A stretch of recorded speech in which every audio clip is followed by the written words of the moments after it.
For 700 years, Bavaria was its own world. In some ways, it still is. Beer halls, castle towers, a place with a longer memory than most. And beneath all of that, lakes you can't name the color of, streams cutting through a metropolis, a plain white church in the middle of a field, hiding the most ornate room you've ever stood in. On this journey, we went a little deeper. Welcome to Bavaria.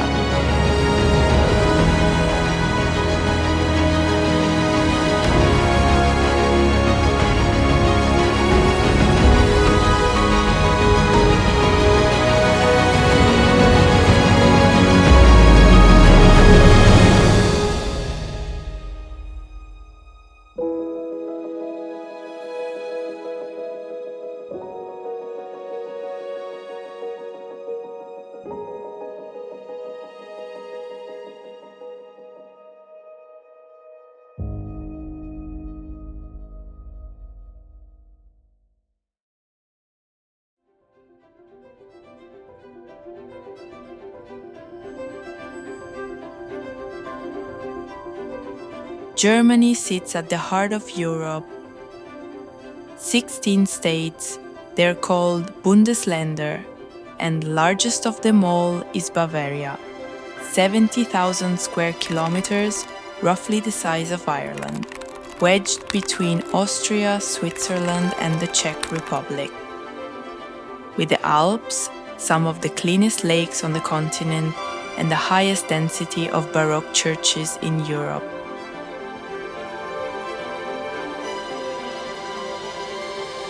For centuries, Bavaria was a world unto itself. The Wittelsbach dynasty ruled here for nearly 700 years, and in 1806, Napoleon recognized it as a fully independent kingdom. Only in 1871 was it absorbed into the German Empire, and even then, on its own terms. That kind of history doesn't dissolve easily. Even today, it's said that a Bavarian will introduce themselves as Bavarian first, and German second, if at all.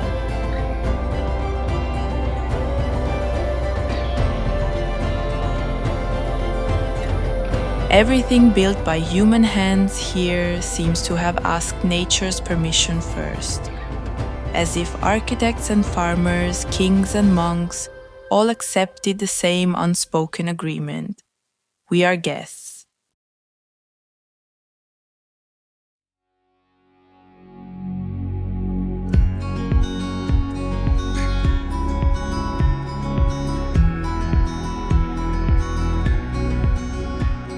Munich is the best place to start, a city that keeps the Bavarian soul alive. Founded in 1158 along the river Isar by monks, Mönche in German, and that's where the name comes from. Today it's home to BMW, Siemens, Allianz, a city that runs on precision and ambition. And right in the middle of all of it, a park larger than Central Park, a place where the city simply stops.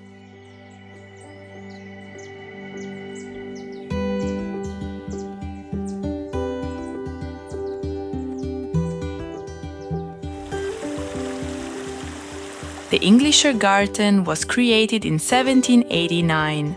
No formal geometry, no symmetrical avenues, just meadows, streams, irregular trees. A city that decided to keep nature at its center.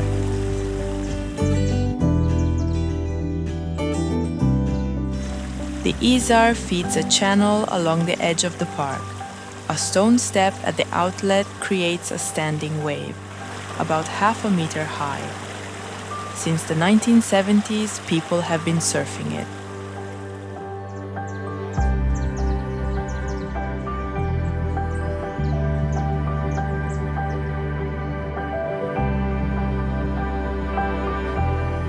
On an artificial hill inside the park, the Monopteros, a neoclassical temple from 1836, offers one of the few elevated viewpoints over the plain. It's hard to believe you're standing in the center of a metropolis.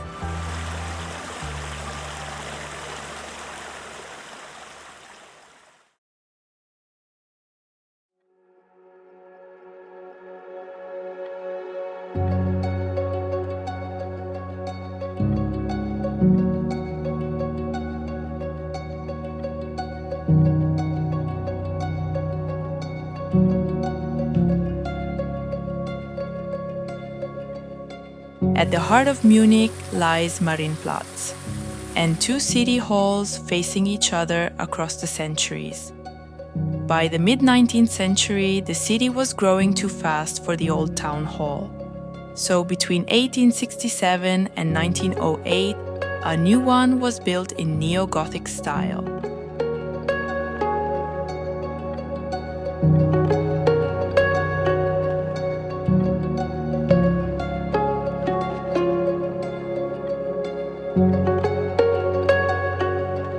Its tower rises 85 meters above the square. At 11 and at noon, the glockenspiel starts moving. 43 bells, 32 mechanical figures, reenacting a royal wedding from 1568 and a dance performed to mark the end of the plague. 7 minutes. The entire square stops and looks up.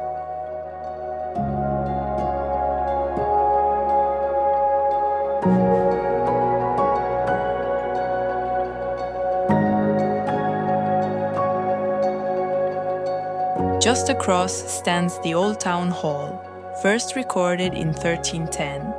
And yes, it really is the older of the two.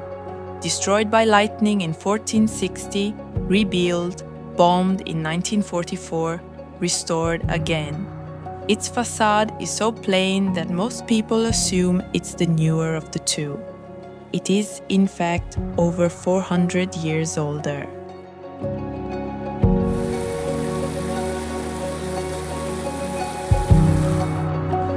At the center of Marienplatz, the Column of Mary, 11 meters tall, built in 1638 to mark the end of the Swedish occupation. At its base, 4 angels fight the evils of the world: famine, plague, heresy, war.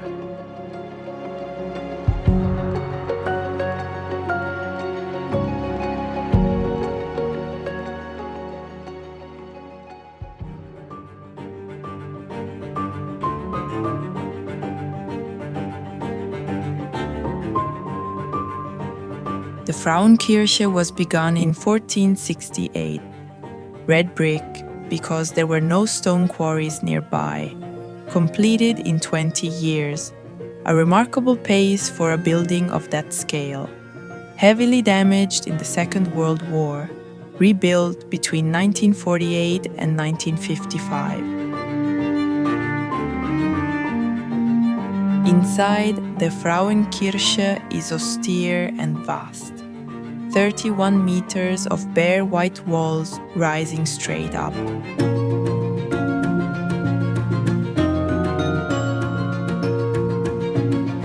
Near the entrance, on the floor, is what legend calls the Devil's Footprint. The story goes that the devil wanted a church with no windows. From one specific point, due to an optical illusion created by the columns, it genuinely looks like there are none. Then you take a few steps forward and the windows appear.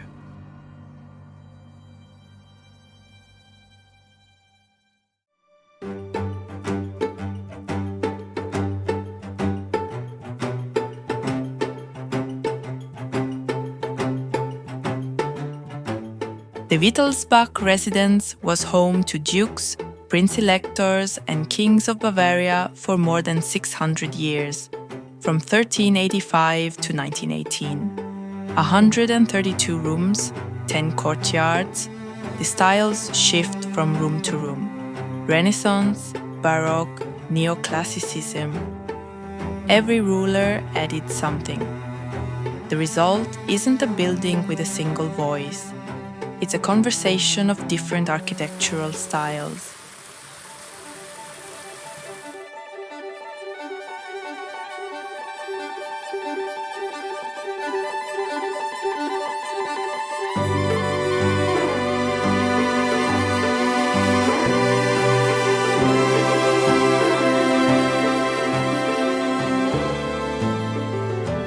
Munich was our starting point, but the further we got from the city, the more Bavaria began to reveal itself.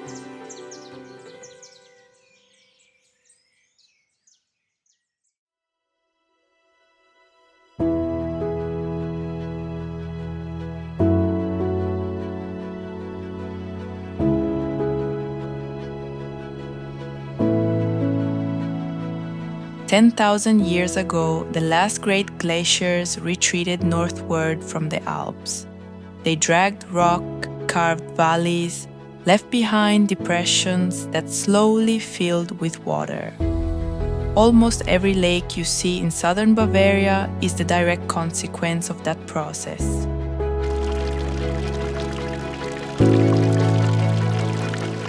The Wagenbrüchsee is a peat bog lake. 10 hectares, 6 meters deep at most. The water has a green tint that comes from layers of organic matter accumulated over thousands of years, and it acts as a natural filter. The name in Bavarian dialect means roughly the ground where carts sink. A name that tells a story of difficulty, unstable terrain.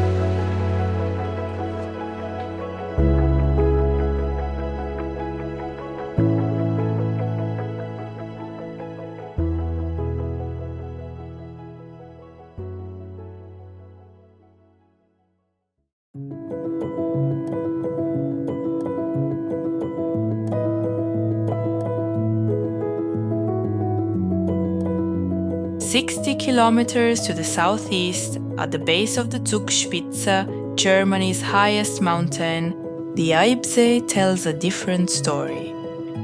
The lake's irregular structure, with its 8 islands and 29 separate basins on the floor, doesn't come from glacial activity alone.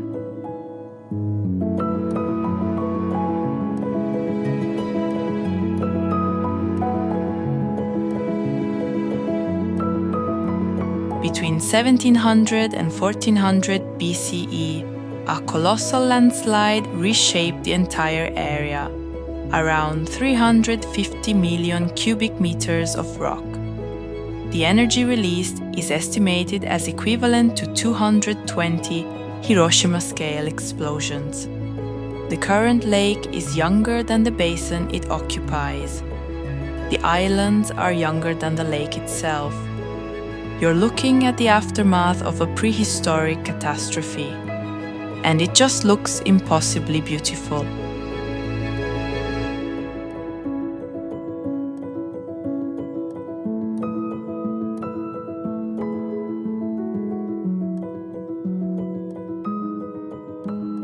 We kept moving south, toward the deepest lake in Bavaria, and the quietest stretch of water we'd ever been on.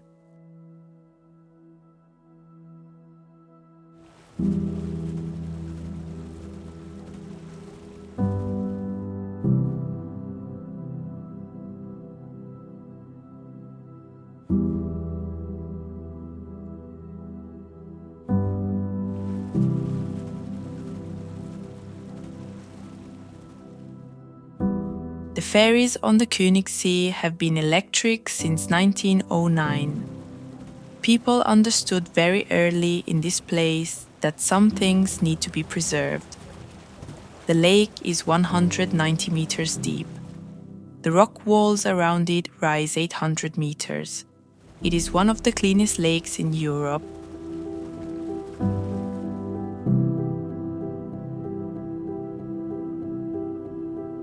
Halfway across, the boatman cuts the engine and plays an Alpine horn. The lake bends here, and the sheer rock wall on the eastern shore acts as a natural amplifier, bouncing the sound back. It's really breathtaking.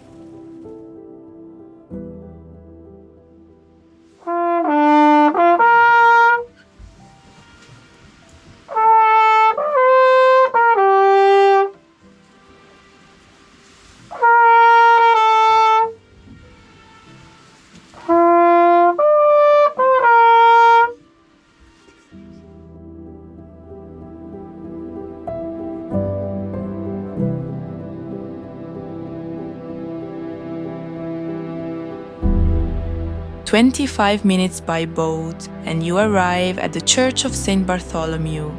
Built in the 17th century, it was a destination for pilgrims and royal hunters. To this day, the only way to reach it is by water."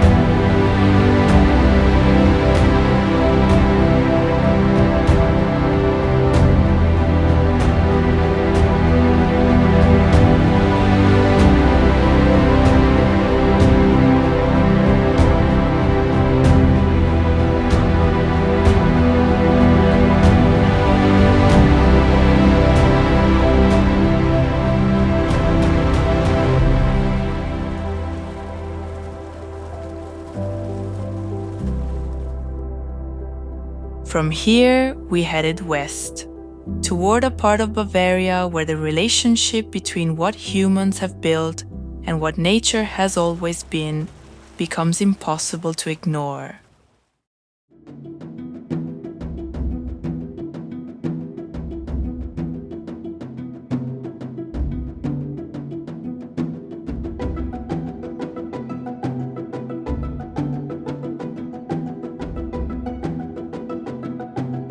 A few kilometers from the nice town of Füssen, in the middle of an open field, stands the pilgrimage church of St. Coloman. Built in 1685 in early Bavarian Baroque, it sits alone between the green meadows of the Allgäu and the mountains behind. The church is dedicated to an Irish pilgrim, St. Coloman, arrested near Vienna in 1012, executed and later canonized. There's something quietly extraordinary about a place like this. A white church, an open field. Sometimes simplicity is the most disarming thing of all.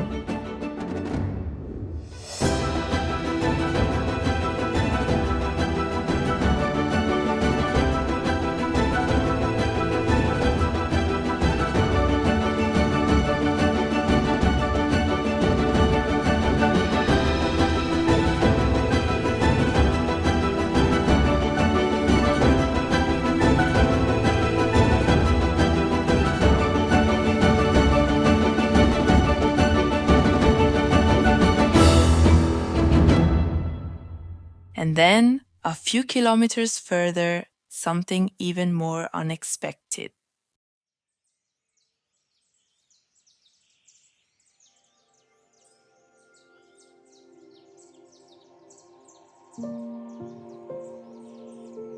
Wies means meadow in German, and in the middle of this open green landscape, a church, the Wieskirche, built between 1745 and 1754, UNESCO World Heritage Site since 1983.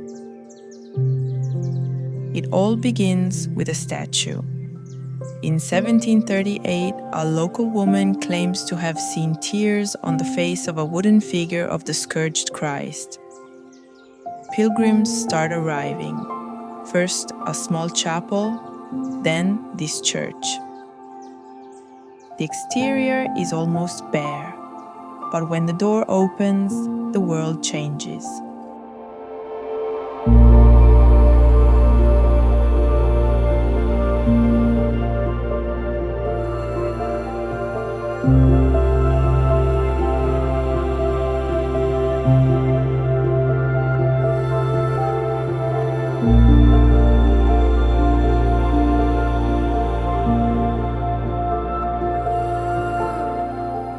White walls, golden stucco, frescoes covering every surface, light pouring in from every direction. At the center, still today, the original statue that started it all.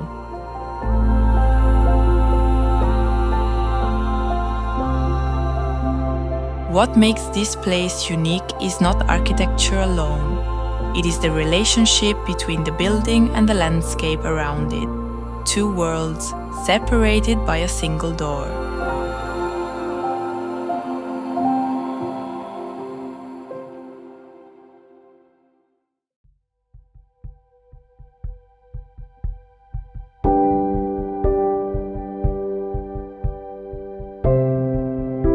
"700 years of history shaped by a single conviction, that the land comes first. A region that built its identity not through spectacle, but through something quieter. A relationship with its territory, its traditions, its sense of place. And it's precisely in that simplicity that the deepest beauty hides."